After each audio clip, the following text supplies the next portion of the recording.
વેદથી ભરેલી ભલી અનંત અનંત નાય નિક્ષેપે વ્યાખ્યાની છે.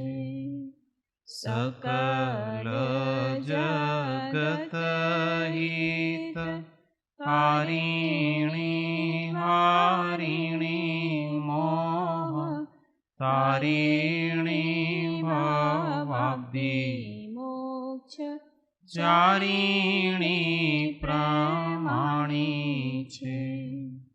ઉપમાપ્યાની જેને તમારા કવિતે વ્યથ આપવાથી નિજ માતી માપાઈ મેં માની છે.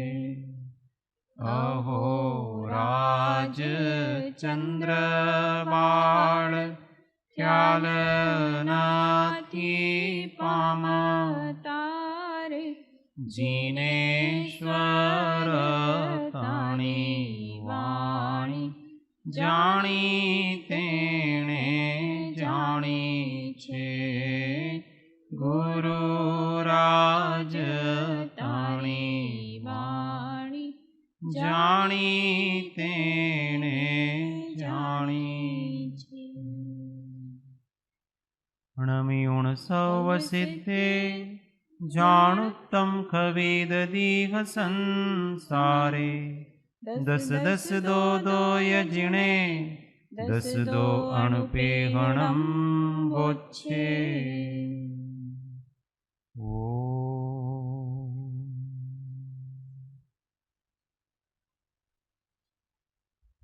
तत्व चर्चा में श्री 12 अणुवेखा संसार भावना का वर्णन चल रहा. गाथा 38 लास्ट है संसार भावना कि 38 आपण થઈ ગઈ બાકી છે 38 બાકી છે. હવે ઉપસંહાર કરે સંસાર ભાવનાનો.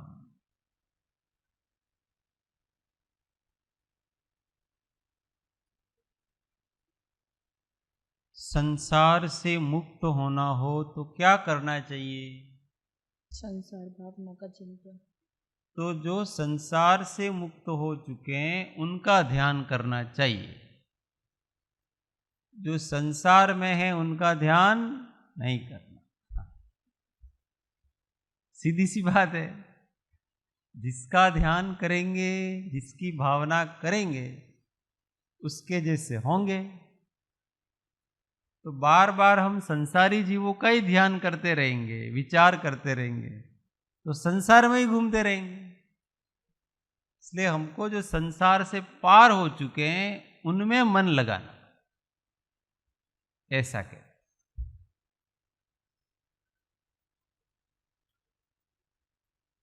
गाथा 38 संसार मदिक्कंतो जीवो वादेयमिति विचिन्तिज्जो संसार दुःखंतो जीवो सोहेयमिति विचिन्तिज्जो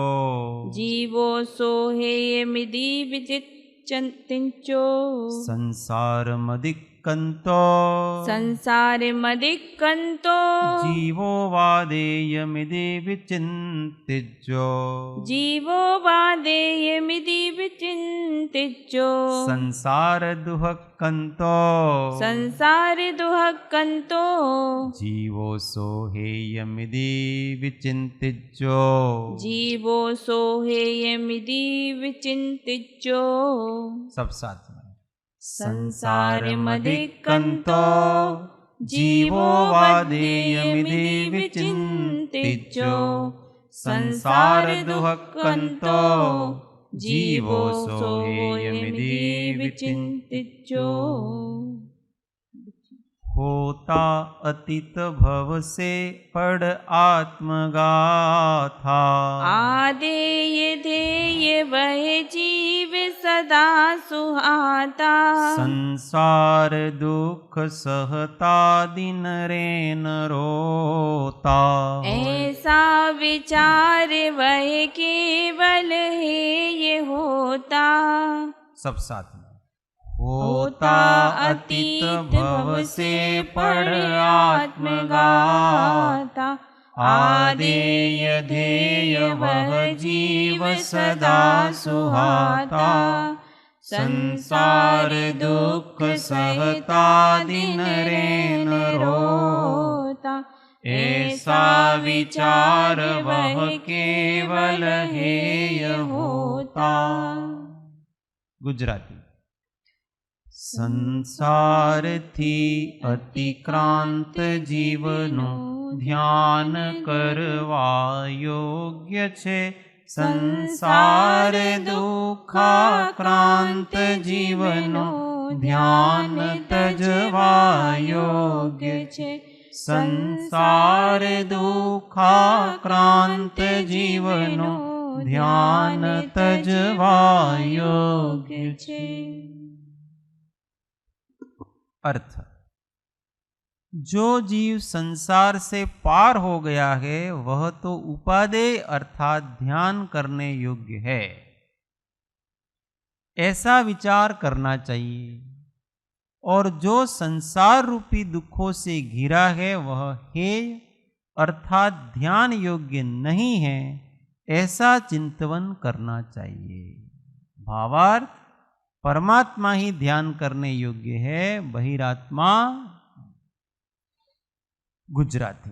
संसारथी अतिक्रांत पार पामेला जीव उपादेय छे अने तेमनुं ध्यान करवा योग्य छे, पण संसार दुखथी आक्रांत घेरायेला जीवनुं ध्यान करवा योग्य।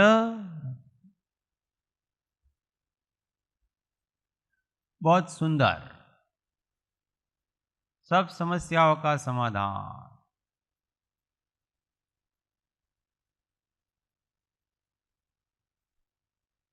हमको किसका विचार करना?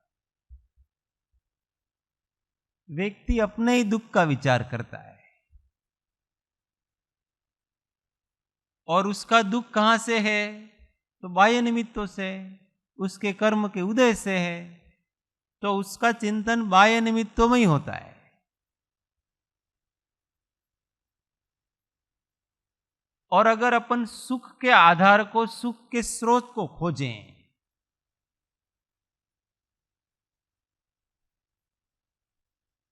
तो कुछ लोग ऐसे होते हैं जो हमेशा आनंद में रहते हैं, प्रसन्न रहते हैं, सुखी रहते हैं। कैसे रहते हैं? परिस्थितियां वही है।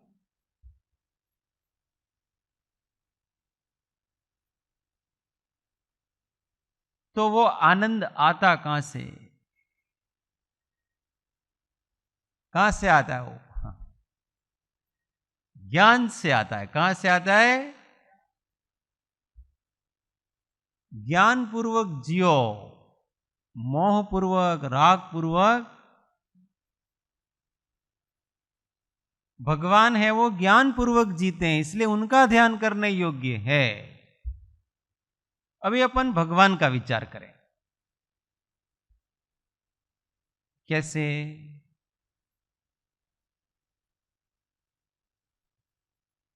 भगवान के ज्ञान में ये सारा विश्व आता है कि नहीं? दुनिया के दुख आते हैं कि नहीं? दुनिया के सुख भी आते हैं कि नहीं? उनकी कुछ लोग प्रशंसा करते हैं, वो भी उनके ज्ञान में आता है कि नहीं? उनकी लोग निंदा करते हैं, वो भी उनके ज्ञान में आता है कि नहीं? मूर्तियों को तोड़ फोड़ करते हैं, धर्म का विध्वंस करते हैं, वो भी उनके ध्यान में आता है कि नहीं? धर्म की प्रभावना करते हैं, वो भी उनके ज्ञान में आता है कि नहीं? नारकी जीवों का दुख भी उनके ज्ञान में आता है कि नहीं? स्वर्ग के देवों का सुख भी उनके ज्ञान में आता है कि नहीं? सब उनके ज्ञान में।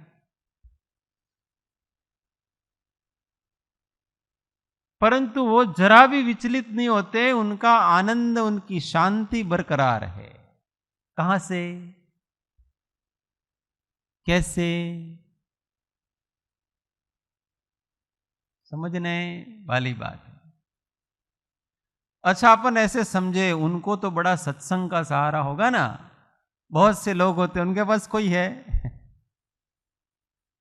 अपन सोचते अपने अच्छे सत्संगी होंगे तो आनंद आएगा। कहां से आनंद आएगा, है ही नहीं उसमें आनंद।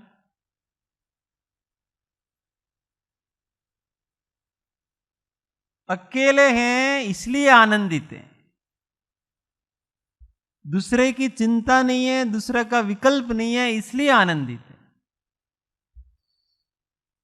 और संसारी लोग हमेशा सुख के लिए दूसरों को, निमित्तों को ढूंढते रहते हैं।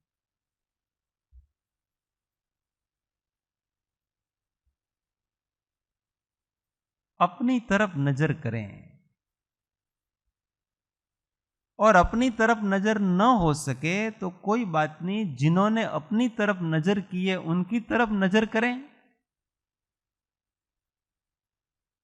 तो भी हमारा उपयोग बंधा रहेगा कि यार सब परिस्थितियां, मेरी भी वही उदय है, वो भी, और सामने वाला की भी, और वो बड़ा मजे में इसमें, और हम दुखी हो रहे हैं।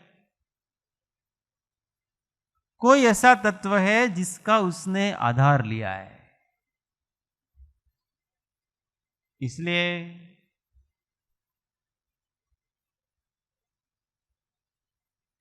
उसके बिना सब बेकार।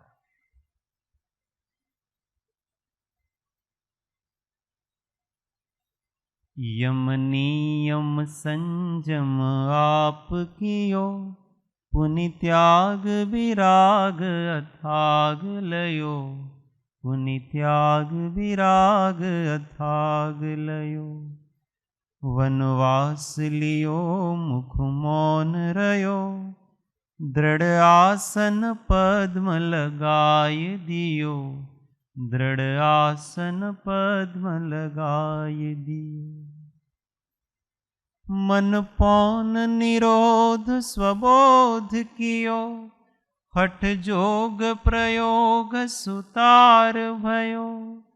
जप भेद जपे तप त्यों ही तपे, उर से ही उदासी लही सब पे, उर से ही उदासी लही सब पे। सब शास्त्रन के नय धारी हिये, मत मंडन खंडन भेद लिए, मत मंडन खंडन भेद लिए। वह साधन बार अनंत कियो, तदपि कछु हाथ हजू न पर्यो, तदपि कछु हाथ हजू न पर्यो। इतना किया तो भी कुछ हाथ लगा नहीं, दुख वहीं के वहीं खड़ा है। वो अलग अलग जात्यांतर होकर के आता है। कभी दुष्टों के लिए था तो कभी सज्जनों के लिए। दुख तो दुख ही है ना, दुख का प्रकार बदला है, दुख नहीं बदला है। कभी वो दुख द्वेषात्मक प्रकार से है, कभी वही रागात्मक प्रकार से। प्रकार बदलते हैं, दुख नहीं बदलते।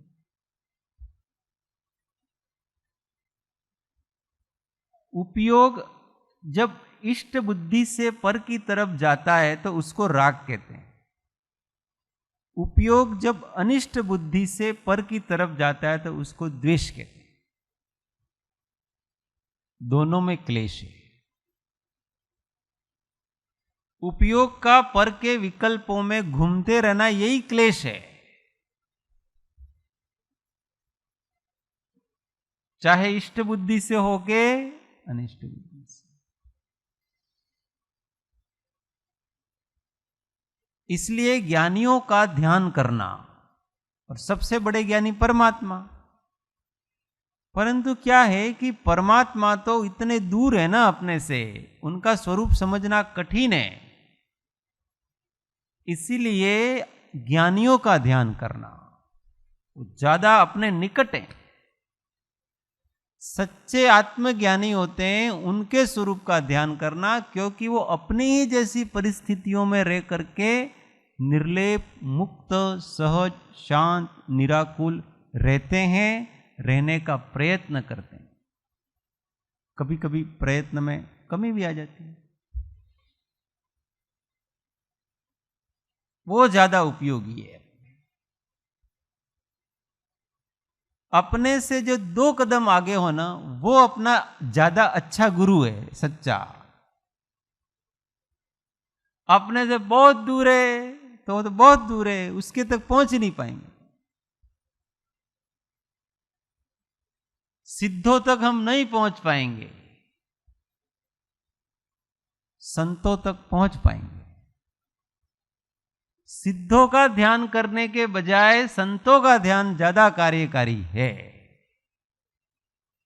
इसलिए तो कृपालु देव ने जगह जगह सत्पुरुष सत्पुरुष सत्पुरुष, सदगुरु सत्पुरुष सदगुरु सत्पुरुष ज्ञानी, ऐसा ही कहते। तो एक जगह तो ऐसे कहे, हे भगवान हमें तमारा करता सत्पुरुष ने વધારે ઈચ્છીએ છીએ તો તમારે ખોટો નહીં લગાડવાનો। ऐसा कहते हैं कि हम आपसे अधिक सत्पुरुष का ध्यान करते हैं, उनकी ज्यादा इच्छा करते हैं, उनको ज्यादा प्रेम करते हैं, तो तुमको बुरा नहीं लगाना।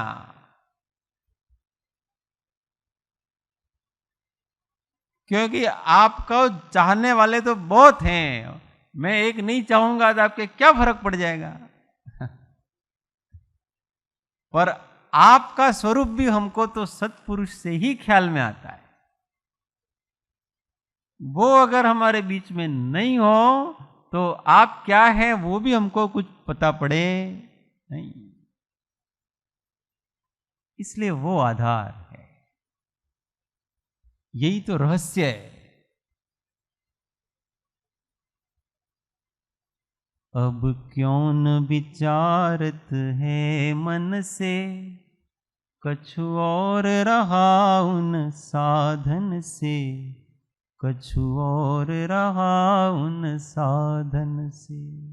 अब उत्तर देते हैं, बिन सद्गुरु कोयन भेद लहे, मुख आगल है कह बात कहे, मुख आगल है कह बात कहे।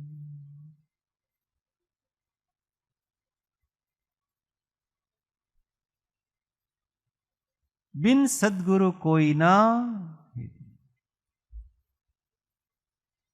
पर प्रॉब्लम यह है कि यहां तो सद्गुरु ही दुखी है।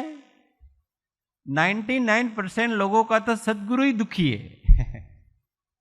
वो ही उलझा हुआ है, उसको ही तत्व का ज्ञान नहीं, वो ही चिंताओं में पड़े हुए हैं। हम उसको सद्गुरु कैसे कहें? कोई सद्गुरु का वेश लेने से तो सद्गुरु होता नहीं है, कोई दिगंबर होने से सद्गुरु होता नहीं है, कोई श्वेतांबर होने से सद्गुरु होता नहीं है। उसके अंदर सद्गुरुत्व का लक्षण होना चाहिए कि उसकी चित्तवृत्ति हमेशा शांत निराकुल, हमेशा स्मित, चिंता की रेखाएं, दुख की रेखाएं नहीं।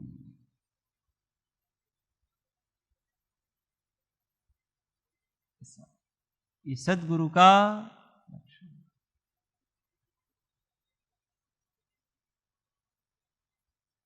कोई बुरा कहो या अच्छा, लक्ष्मी आवे या जावे, लाखों वर्षों तक जीऊं या मृत्यु आज ही आ जावे। अथवा कोई कैसा ही भय या लालच देने आवे, तो भी न्याय मार्ग से मेरा कभी न पद डिगने पावे। होकर सुख में मग्न न फूले, दुख में कभी न घबरावे। पर्वत नदी स्मशान भयानक, अटवी से नहीं भय खावे। रहे अडोल अकंप निरंतर, यह मन दृढ़तर बन जावे। इष्ट वियोग अनिष्ट योग में, सहनशीलता दिखलावे। सुखी रहें सब जीव जगत के, कोई कभी न घबरावे। वैर पाप अभिमान छोड़, जग नित्य नए मंगल। बनकर सब युग वीर हृदय से, देशोन्नति रत रहा करें। वस्तु स्वरूप विचार खुशी से, सब दुख संकट सहा करें। वस्तु स्वरूप विचार खुशी से, सब दुख संकट सहा। लास्ट पंक्ति क्लाइमैक्स। वस्तु स्वरूप विचार खुशी से, सब दुख संकट सहा। ये वस्तु का स्वरूप। हाँ, देशोन्नति का मतलब ये एक श्रावक क्या है ना, सारा मेरी भावना, ये मुनि की तो है नहीं। तो अपने देश समाज अपने आसपास का उसकी उन्नति में लगा रहे, बस दूसरों के कल्याण में। उसका जीवन स्वच्छ होगा तो अपने आप सबका कल्याण। देशभक्ति है।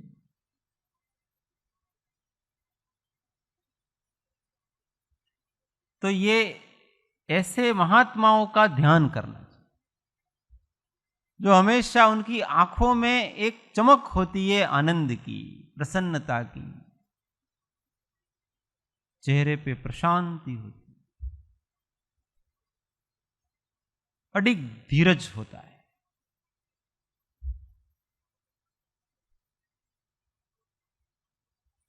प्रतिकूल परिस्थितियों में महात्माओं की परीक्षा होती, धीरज से डिगे। दुनिया है, कभी कबहुक काजी, कबहुक पाजी, कबहुक हुआ अप भ्राजी। कबहुक जग में कीर्ति गाजी, सब पुद्गल की बाजी। आप स्वभाव मेरे सदा मगन में। दुनिया है, कभी अपने को बहुत ऊंचा चढ़ा देगी और फिर वो ही गिरा देगी। हम दुखी होते रहते हैं दूसरे लोगों के लिए। दूसरे क्या सोचते हैं, उससे जो सुखी दुखी होता रहता है, वो जीव कभी भी सुखी होगा ही नहीं। स्वायत्ता, स्वाधीन, दूसरों को जो सोचना हो सोचे, अपने बराबर परमात्मा से तान लगा करके रख।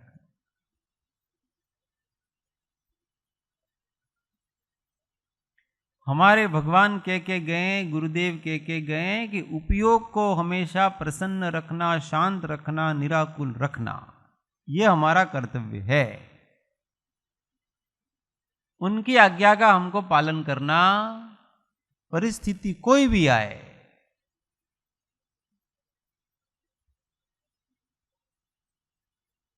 उसी व्यक्ति के मुक्ति मार्ग है वो निकट आता है।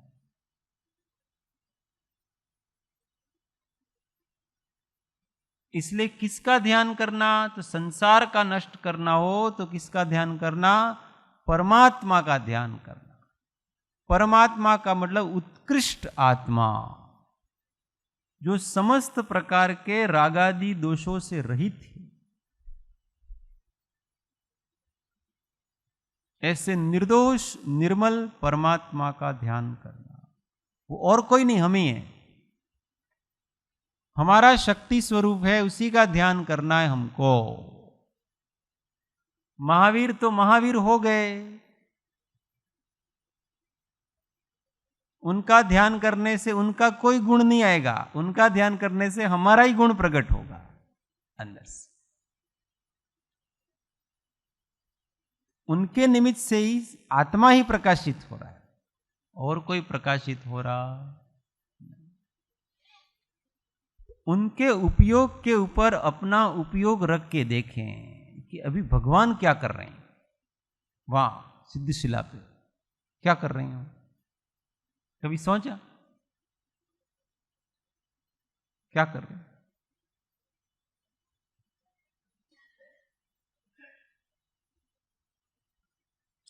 परम शांति में लीन है निजानंद, कोई विकल्प नहीं कर रहे हैं, ज्ञाता दृष्टा।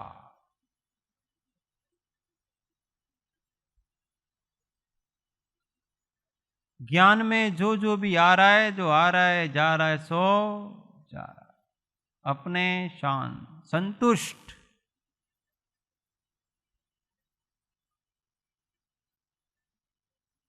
कृपालु देव क्या कर रहे होंगे अभी? अभी थोड़ा नीचे आना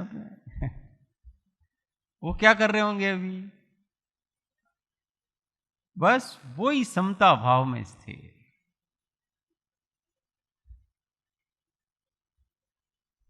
करते हुए व्यक्ति दिखता है, पर उसका लक्ष्य क्या है वो देखो। देखो संसारी गुरु संसार में रहते हैं तो दिखेंगे संसारी, परंतु उनका उपयोग क्या है, उनका लक्ष्य क्या है, वो देखा करें। अपने को चलते हुए दिखेंगे, खाते हुए दिखेंगे, पीते हुए दिखेंगे, पूजा करते हुए दिखेंगे, ध्यान करते हुए दिखेंगे, सब करते हुए दिखेंगे, स्वाध्याय करते हुए दिखेंगे, उपदेश करते हुए दिखेंगे, सब करते हुए दिखेंगे, परंतु वास्तविक दृष्टि और कभी कभी इंद्रियों के विषयों में प्रवर्तन करते हुए भी दिखेंगे। सब करते हुए दिखेंगे, परंतु उनकी लय कहाँ लगी हुई है, उनकी रुचि कहाँ है, वो किसका लक्ष्य है, क्या उसका अभिप्राय है, वो ये सब करके चाहते क्या है।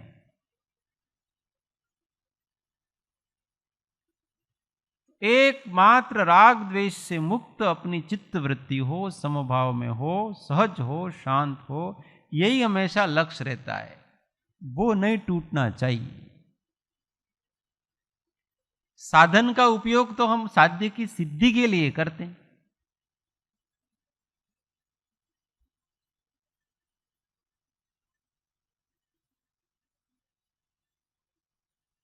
कभी कभी जोर जोर से भक्ति कर रहे, मान लो, क्यों कर रहे पता है? राग द्वेष से मुक्त होने के, क्योंकि प्रमाद आ रहा है। ध्यान करने से क्या हो रहा है?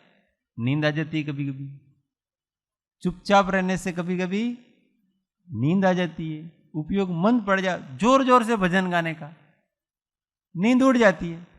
अब सामने वाला देखेगा आमने कोई कष्ट लागे छे, आमने कई दुख लागे छे, भगवान सामे रड़े छे।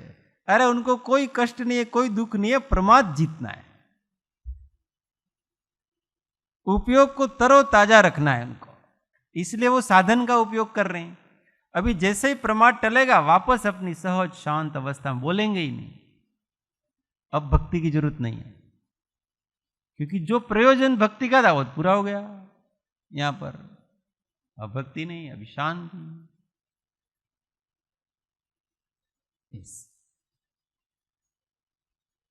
हर चीज तब क्यों करते हैं? इच्छाएं बलवती हो रही है, इसके कारण से कषाय जागती है, इच्छा का निरोध करने के लिए तप करते हैं। अयम बिल क्यों करते हैं? वो सामने दिखागा, आप घणो बड़ो त्याग करे, वो राग से मुक्ति के लिए करते हो। उपवास क्यों करते हैं? राग से मुक्ति के लिए करते हैं, कि वो राग हो गया है, अगर सहज शांति बनी रहे तो उनको तो कुछ नहीं करना है, परंतु राग आसक्ति ये उनको तोड़ने के लिए सब। हर काम सहज समता भाव में रहने के लिए होता है, और वो समता भाव सब कुछ करते करते ही बन रहा है तो कोई प्रॉब्लम नहीं, हमको तो कुछ भी नहीं करना है दूसरा। घर का त्याग क्यों करते हैं? घर वाले बुरे हैं इसलिए करते हैं, वो अनिष्ट है इसलिए करते हैं। पर घर में रहने से उनकी शांति नहीं रहती है, विकल्प आते रहते हैं, समता भाव नहीं रहता है, राग जाता नहीं है। अपने राग को कम करने के लिए घर का त्याग कर रहे हैं। घर वाले बुरे नहीं हैं, घर वालों को बुरा जान करके वो त्याग नहीं कर रहे हैं उनका। और अगर बुरा जान करके त्याग करें तो उल्टा द्वेष आए, उल्टे ज्यादा कर्म बंद हो। क्योंकि पहले तो राग था तो कम से कम पुण्य बनता था, अभी द्वेष हो गया तो पाप बनेगा। राग से पुण्य का बंद होता है और द्वेष से पाप का बंद होता है। तो आपने घर का त्याग करके अब आप पापी हुए। पहले घर में थे, सबसे कम से कम प्रेम तो करते थे, और प्रेम करोगे तो पुण्य का बंद होगा, द्वेष करोगे पाप का बंद होगा। सीधी सी बात। पर वो पुण्य उनको तो मुक्त होना है ना, तो वो राग बांधता है उनको, और फिर उन्हीं के कारण से पाप में भी पड़ना पड़ता है। कोई किसी से केवल राग करे, केवल प्रेम करे, तो कभी दुर्गति में नहीं जाएगा। परंतु अगर उस राग से, उस प्रेम से दूसरों के प्रति द्वेष हो रहा है, ईर्ष्या हो रही है, क्रोध आ रहा है, अरति हो रही है, अब वो प्रेम उसका पाप का कारण बन गया है, वो राग उसका पाप का कारण बन गया है। वो दुर्गति में जाने के योग्य कर्मों का बंधन करे। इसलिए जो सबसे प्रेम करते हैं वो प्रेम कभी उनके दुर्गति का कारण होता नहीं। पर थोड़े लोगों से ही करते हैं, व्यक्ति विशेषों से ही करते हैं, तो दूसरों से सहज रूप से दूसरों के प्रति द्वेष होगा। आमने तो आटला आ गमे, बीजा મને ઝેર જેવા લાગે, ગમે નહીં। આપણે કોબાવાળા હોય ને તો ગમે, कोबावाला नहीं हो गमे नहीं, ऐसा थोड़ी। ठीक है, अपने साथ रहते हैं तो अपने थोड़ा अच्छा ज्यादा है, पर दूसरा आ गया तो अपने को अच्छा ही नहीं लगे, ऐसा थोड़ी। सबके साथ प्रेम करो क्योंकि सभी आत्मा हैं, चैतन्य। ऐसा जिसने सीख लिया है उसका ध्यान करो। जो ज्ञानी धर्मात्मा, उनके पास कोई भी आता है तो वो अपना समझते, सब अपना ही है ना। उनके गणतरी गिनती नहीं होती ऐसी कि ये मेरे लिए लाभदायक होगा कि हानिकारक होगा। अरे यार, यहाँ जो आया है वो क्या लाभ ने क्या हानि, सत्संग के उसका लाभ, उसका कुछ कल्याण करके ही जाएगा। अब पहले से ही लाभ हानि सोचते रहते हैं अपन।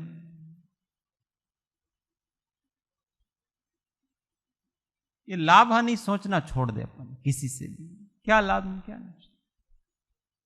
जितना समय है उतने समय तक प्रेम से रहो। कोई क्या ले जाएगा अपना। ऐसा बड़ा दिल होना चाहिए, ऐसे बड़े दिल वालों का ध्यान करना तो बड़ा दिल होता है अपना। ये तो छोटे छोटे दिल होने। આપણે તો વ્યવહારનું પણ ધ્યાન રાખવું પડે। શું કરશે ભાઈ भविष्य?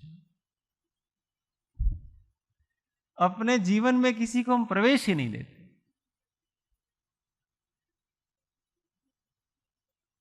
जो है कुछ मांग रहा है इसलिए हमारे सामने खड़ा है, हम कितनी हेल्प कर सकते हैं, करें।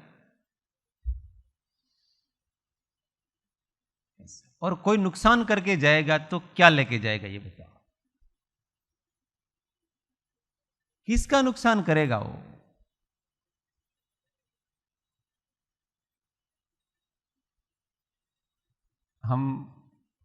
मैं भी बाहर गया था। देखो ऐसा है, अपने साथ बनती है घटनाएं, उसी का एग्जाम्पल दिया जाता है। ये अपने अनुभव की बात है। तो हम जैसे ही वहां से निकले तो हम 2-3 जने थे।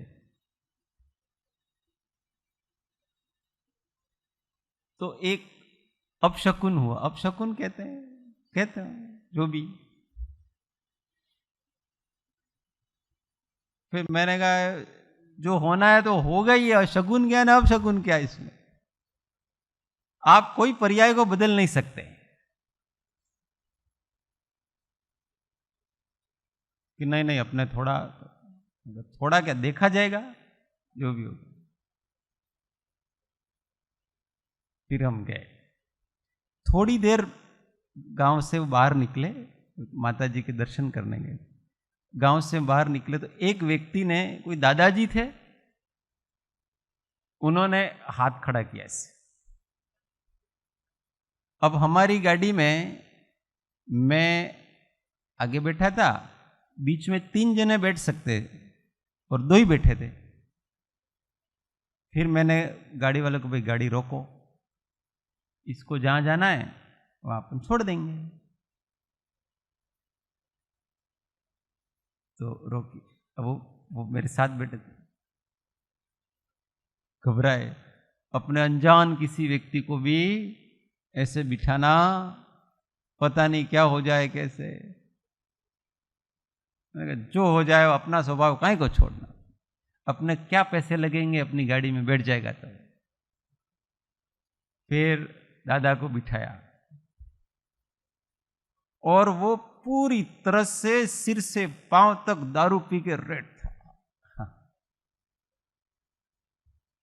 मुझे तुरंत पता पड़ गया कि ये पूरा का पूरा, उसको भान ही नहीं था जरा भी।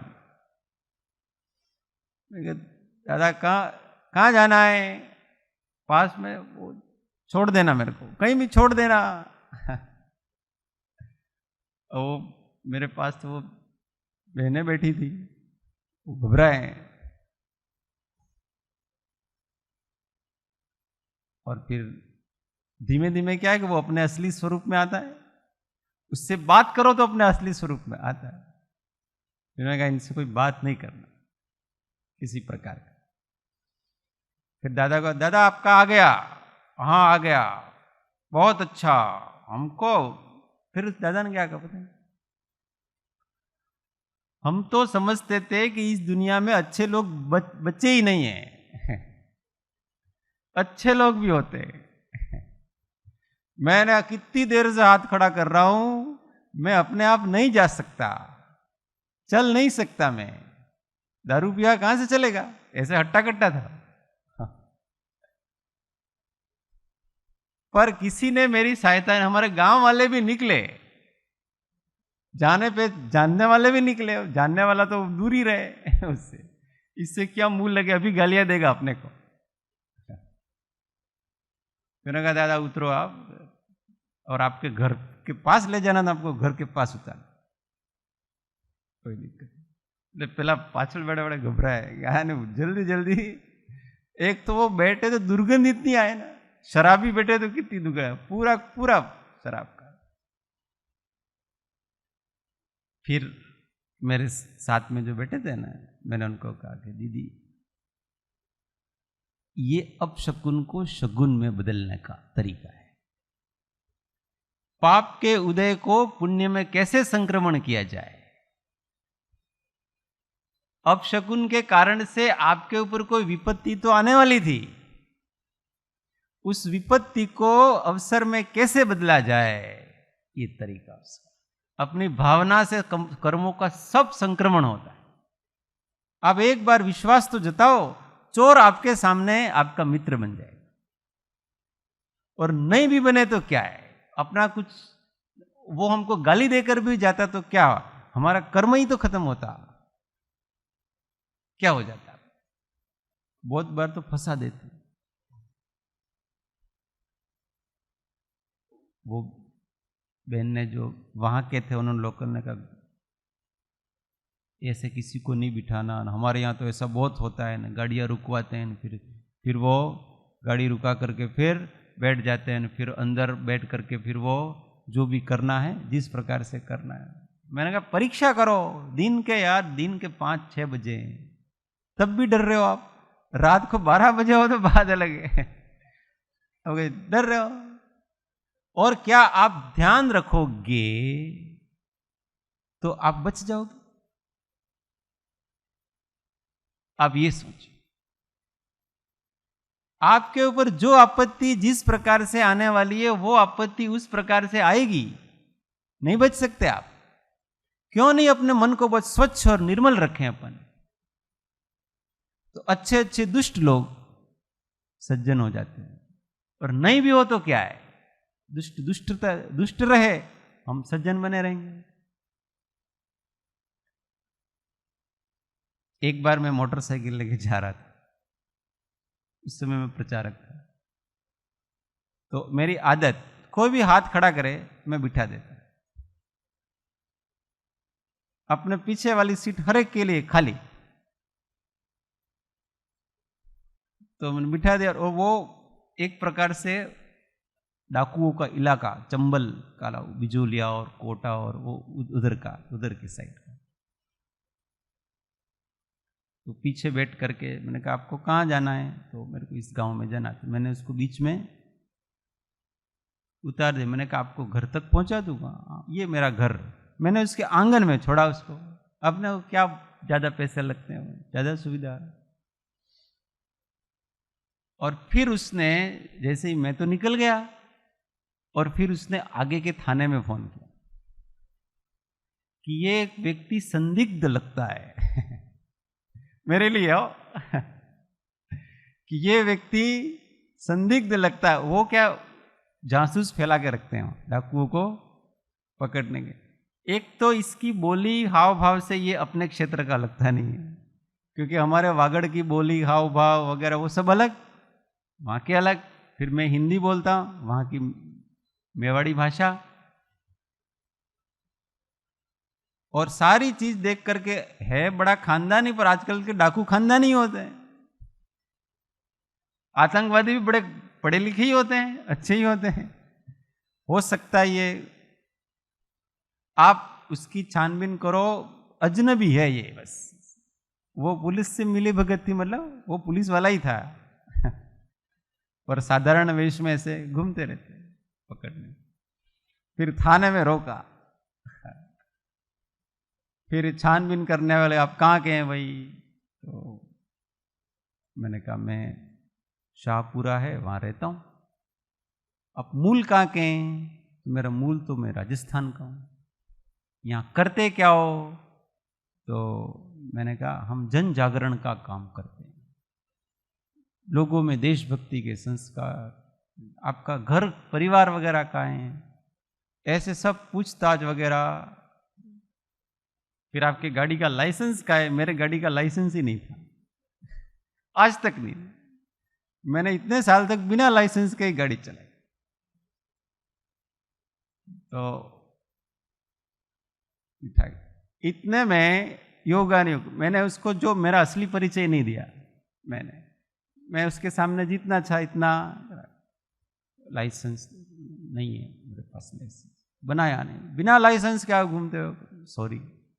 अब आपके इसमें क्या आता है, इसकी क्या सजा है, वो हम भुगतने के लिए तैयार हैं, लाइसेंस बना देंगे। एक्चुअली वो प्रोसेस में था, ऐसे ही घूमते रहते थे। आप इस इलाके के नहीं हो, आपके किस से सांठगांठ है वगैरह। मैंने कहा किसी से सांठगांठ नहीं है, मैं आपको ऐसा दिखता हूं, दिखते तो बड़े भले हो आप, आपको देख करके तो प्रेम ही आता है, परंतु हमको सूचना मिलेगी। सूचना किसने दी आपको, ये बताओ मेरे को। वो तो हम नहीं बताएंगे, फिर मुझे पता पड़ गया है कि वो भाई ने ही किया है सारा क्योंकि मैं उस रास्ते से कितनी बार निकला, 50-100 बार निकला होऊंगा, कभी ऐसा हुआ नहीं। और योगानुयोग उसी समय हमारा एक कार्यकर्ता वहां पर आ गया और मेरे को देखा, अरे भाई साहब आप यहाँ क्या कर रहे हो। मैंने कहा इन्होंने मेरे को बिठा रखा है और ये छानबीन कर रहे हैं। फिर उनको इतना जबरदस्त डांटा कि आपको पता नहीं ये व्यक्ति कौन है, और जो इनका एक फोन आ जाएगा तुम्हारे सबकी छुट्टी हो जाएगी।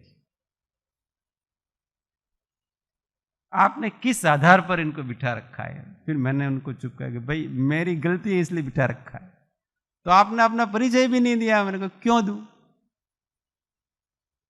अपने अधिकारों से अपने को क्यों बचना? अपना कोई अपनी शक्ति दिखा करके अपने गलतियों से क्यों बचना? उनको जो करना वो कर लें, इसमें क्या दिक्कत है? फिर वो तो सब घबरा गए, फिर मेरे को तो छोड़ा। फिर कहा आप रिक्वेस्ट हम आपसे इतनी है कि आप लाइसेंस लेके चलें और आप किसी को भी अपने पीछे अजनबी को न बिठाए। ऐसी मेरे को पुलिस वाले ने दी। मैंने कहा ये नहीं कर सकता मैं, फिर से वो व्यक्ति मुझे कहेगा मैं फिर से उसको बिठाऊंगा, ये हमारा काम है। और फिर मैं अगली बार जब गया तो मैं उसके घर गया, उस व्यक्ति के घर गया, और वो देख करके इतना शर्मा गया, इतना शर्मा गया, अगर भाई साहब सॉरी, हमारा ये क्या काम? मैंने कहा आपका काम है, आपने बहुत अच्छी तरह से किया, मैं आपसे बड़ा खुश हूं, आप बस मेरे को चाय पिला दो। और फिर धीमे धीमे हमारी इतनी अच्छी दोस्ती बनी, और उस गांव का हमारा वो प्रमुख कार्यक्रम आज भी है वो इस तरह से। तो कभी भी भलाई से कभी नुकसान नहीं होता है, अपने पवित्र भावों से कभी नुकसान नहीं होता है, इतना ध्यान रखना। अपने संतत्व को, अपनी सज्जनता को कभी नहीं छोड़ना। भले थोड़ी देर अपने को ऐसा लगे कि इससे अपना नुकसान हो रहा है, पर वो नुकसान नहीं हो रहा है। विश्वास करते ही जाओ आप, भले सामने वाला अपना विश्वास तोड़ता ही जा रहा है, उसको तोड़ने दो, अपने करते जाओ, उसको तोड़ने दो, अपने करते जाओ, आखिर एक दिन सत्य की जीत हुई। यही तो कर्म काटने का तरीका है, संत यही तो करते हैं, और क्या करते हैं। एक संत महात्मा थे, इसकी परीक्षा करने के लिए तो किसी चांडाल को भेजा कि ये जैसे ही नदी से स्नान करके आए फिर तुमको छू जाना। छू जाता है, फिर से स्नान करके आए, फिर से वो जाते, उसको कुछ नहीं बोलते। पर उनकी पूजा आराधना करने के लिए उस प्रकार के नियम थे, तो उस नियम का पालन करता था वो। उसको छू जाए और फिर वो शुद्धि करके आए, फिर से छू जाए, फिर से आए। ऐसा करते करते वो सामने वाला हार गया, वो संत अपनी प्रवृत्ति से हारे। फिर उसको हारना वास्तव में क्या है कि दुर्जन है, वो दुर्जनता पर अडिग रहता है, पर हम अपनी सज्जनता बहुत जल्दी छोड़ देते। थोड़ा सा भी कहीं विपरीत हुआ तो नहीं यार, अपने अच्छा तो करना, अच्छा करते हैं तो बुरा ही होता है। इस कलयुग में जीना हो तो अपने को तो बहुत चतुर बन के, बहुत चालाक बन के, बहुत भाई ध्यान सब रखो। ऐसा नहीं है कि संत महात्माओं को पता नहीं पड़ता है कि ये व्यक्ति मेरे साथ क्या कर रहा है, नहीं ये धोखा दे रहा है, नहीं, सब पता पड़ता है, पर वो सहन कर, आनंद है उसमें। क्या कर लेगा अपने ही तो कर्म खपरे। ये संतत्व होता है, ऐसे संतों का निशी दिन ध्यान करना चाहिए, तो हमारे भीतर संतत्व आए। संतत्व कोई ऐसी वस्तु नहीं है कि बाहर की आपने 4, 5, 8, 10 क्रियाएं कर ली, नहीं इस वस्तु का त्याग कर दिया, ना उसका ये करो, ना उससे खिल जाए। संतत्व एक अलग प्रकार की वस्तु, वो केवल और केवल सच्चे ज्ञान और वैराग से ही आता है, और किसी से नहीं। आत्मज्ञान और वैराग्य यही संतत्व लाता है जीवन में, दूसरा कोई संतत्व ला सकता नहीं। ऐसों का ध्यान करेंगे तो हम संसार से मुक्त रहेंगे। अपने को यही सोचना, किसी ऐसे पुरुष का आश्रय लेना और सोचना कि इस जगह ये होते तो क्या करते और क्या सोचते, इनके विचार क्या होते, बस मेरे को ऐसा वर्तन करना है। और साथ में विवेक रखने का। अपने किसी वर्तन से अगर बहुत से लोगों का नुकसान होता है तो अपनी जो वृत्ति है उसको गौण कर देना, ये विवेक भी रखना। कभी कभी हम अपना स्वभाव को के लिए बहुत सौ को दूसरों का नुकसान कर देते हैं। दूसरों का नुकसान नहीं होना चाहिए, और अपना स्वभाव भी बराबर बना रहना, ये विवेक भी होना चाहिए। विवेक हमेशा आगे रखना चाहिए, परंतु अपना मूल कोमल स्वभाव है, परोपकारी स्वभाव है, वो छोड़ना। तो यहाँ संसार भरी भ्रमण के से मुक्त होने का जो एक मूल उपाय है वही है कि आप परमात्मा का ध्यान करो। संसार से मुक्त हो गए ऐसे ये मुक्त ही हैं, ऐसे संत महात्मा है ना, वो मुक्त ही हैं, भले वो संसार में हो, गृहस्थी में रहते हो, परंतु इस प्रकार की उनकी वृत्ति है कि अब उसको कर्म कैसे बांधेगा। अब एक दो भव में वो आपको सिद्धिशिला पे ही मिलेंगे वो, और कहीं उनका स्थान नहीं है, कोई बांध सकता। ऐसे संतों की शरण लेनी।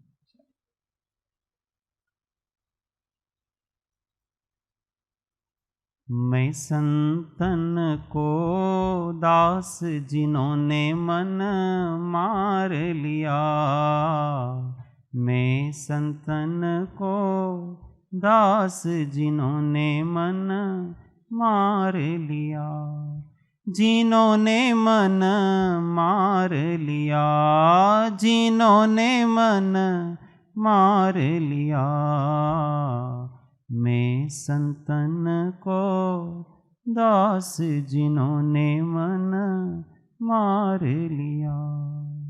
मन मारी तन वश किया, किया भरम सब दूर, मन मारी तन वश किया, किया भरम सब दूर। बाहर तो कछु दिसत नाही, बाहर तो कछु दिसत नाही, भीतर चमके नूर, जिन्होंने मन मार लिया, जिन्होंने मन मार लिया, मैं संतन को दास जिन्होंने मन मार लिया, जिन्होंने मन मार लिया।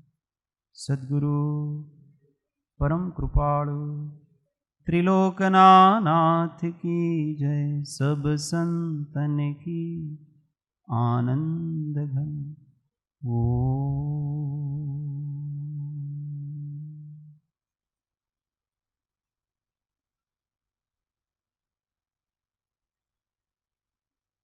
जय सद्गुरु, जय सद्गुरु।